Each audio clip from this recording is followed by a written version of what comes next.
बच्चों, यदि आप सीएचएम यूनिवर्सिटी से बीएड कर रहे हैं तो आपको ज्ञात होगा कि बीएड सेकेंड सेमेस्टर की क्लासेस आरंभ हो गई हैं और उसमें आपके अन्य सैद्धांतिक पाठ्यक्रम के साथ साथ व्यवहारिक पाठ्यक्रम भी होता है, यानी कि माइक्रो टीचिंग और मैक्रो टीचिंग भी होती है। माइक्रो टीचिंग को हम सूक्ष्म शिक्षण कहते हैं और सूक्ष्म शिक्षण का प्रयोग छात्राध्यापकों या छात्राध्यापकों के शिक्षण कौशल को निखारने के लिए किया जाता है। इसमें हर कौशल की जानकारी अलग अलग दी जाती है और एक एक कौशल में परफेक्ट बनाया जाता है।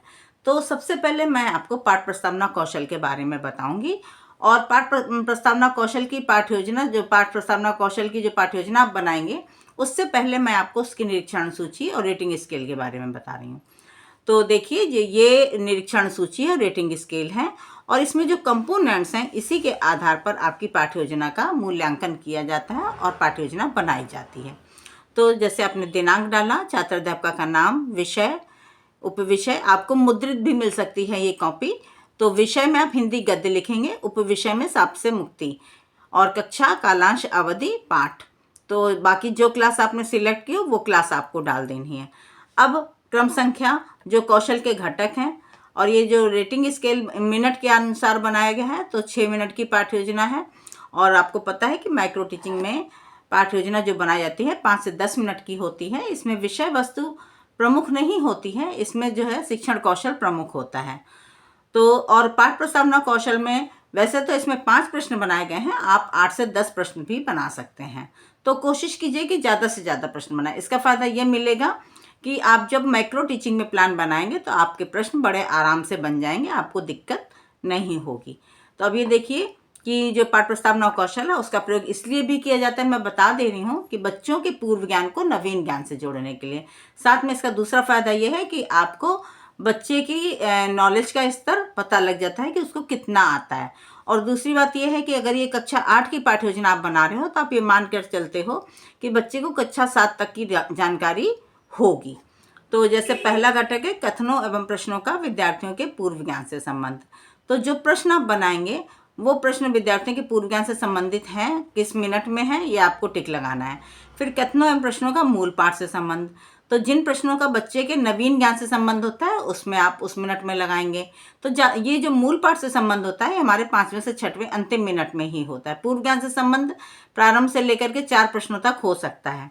फिर कथनों एवं प्रश्नों की श्रृंखलाबद्धता से संबंध, तो ये भी टिक लगाना है आपको कि क्योंकि आप फीडबैक दे रहे हो छात्र अध्यापकों को, तो कौन कौन से प्रश्नों में श्रृंखलाबद्धता है, यानी कि जो पहला प्रश्न निकला उसका उत्तर और उसी उत्तर से दूसरा प्रश्न आरंभ करना।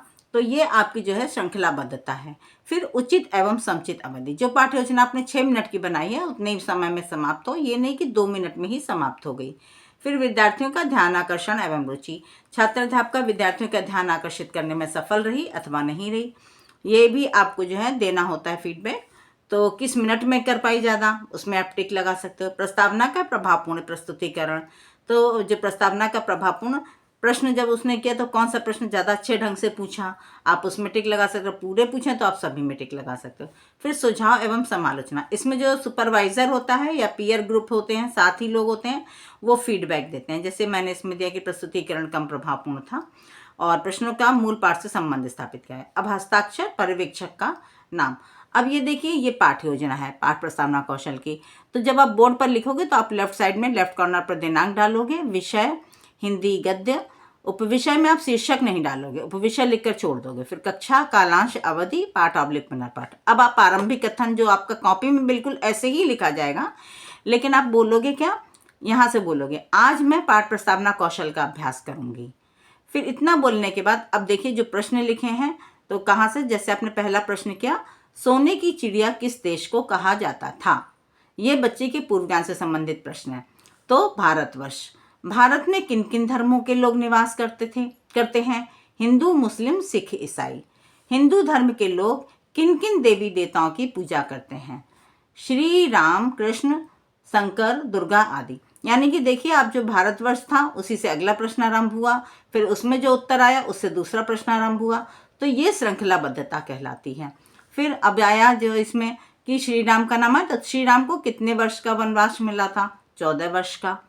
14 वर्ष के पश्चात वनवास में श्री राम ने अहिल्या को किससे मुक्ति दिलाई थी? शाप से मुक्ति। अब देखिए अंतिम प्रश्न में पाठ का शीर्षक निकल आया। आप 1-2 प्रश्न और पूछ सकते हो और आप थोड़ा सा 7 प्रश्न भी बना सकते हो। अब जब आपका शीर्षक निकल आया तब आप पहले उद्देश्य कथन बोलें कि आज हम लोग रमेश उपाध्याय द्वारा लिखित कहानी शाप मुक्ति नामक पाठ का अध्ययन करेंगे। अब ये बोलने के बाद फिर आप बोर्ड पर उपविषय के आगे लिखेंगे शाप से मुक्ति, और अंतिम कथन फिर उसके बाद बोलेंगे कि आज मैंने पाठ प्रस्तावना कौशल का अभ्यास किया, और इसी के आधार पर आपको फीडबैक दिया जाता है। तो आपको इस प्रकार से पाठ प्रस्तावना कौशल में परफेक्ट बनाया जाता है।